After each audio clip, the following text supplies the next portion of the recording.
Thursday, February 11th. I'm looking down River Run towards my house. It's over the hill there. There's the stop sign in the distance. This is as clear as it gets at this time of day in this weather with this wind and this temperature. You can see how narrow the street has become. If you look to where that speed limit sign is, that's really not far from where the road theoretically is. You can see that we're down to like a maybe 1.5 lane width here from what really is a pretty wide street. I mean, come over here a moment, take a look at this driveway, and you see how far out into the street those snowbanks extend. As you can see, kind of that line,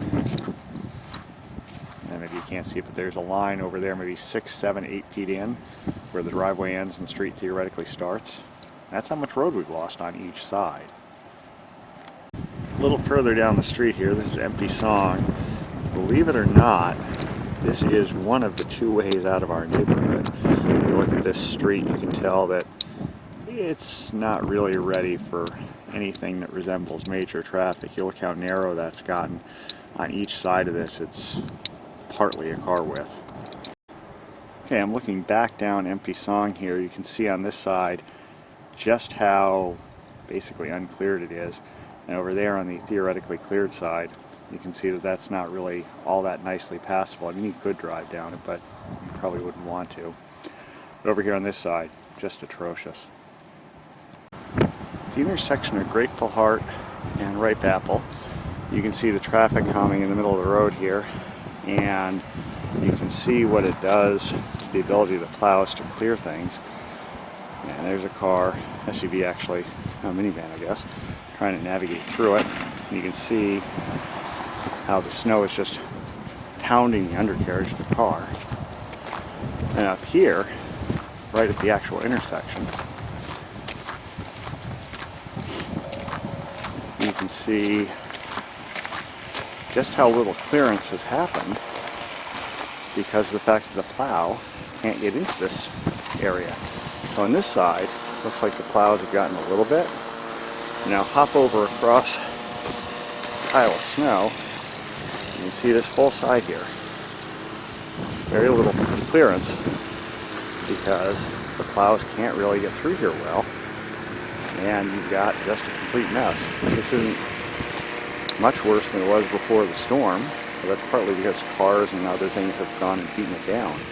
Not like it's actually been cleared. Okay, I'm on my way out of the back way of the neighborhood. This sign says traffic calming ahead. In a minute, you're going to see just what a brilliant idea the random shapes in the middle of the road are here in an area that gets snow.